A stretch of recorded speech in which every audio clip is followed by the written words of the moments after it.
Делового клуба задача, которую мы ставим перед собой, это общаться, так сказать, среди своих.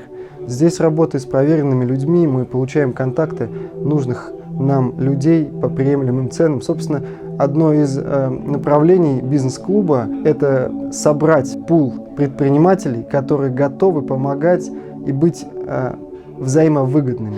На первой встрече делового клуба штаба «Татар» мы познакомились с многими владельцами разных сфер бизнеса.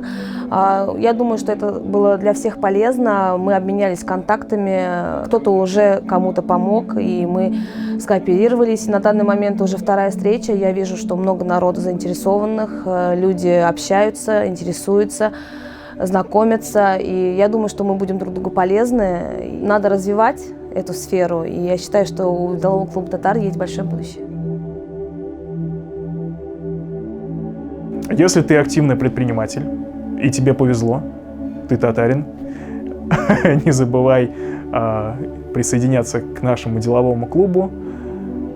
Ты получишь непременно полезное знакомство, возможность продвинуть свой бизнес через такую же среду активных предпринимателей, соответственно, получить лиды и потенциальные заказы.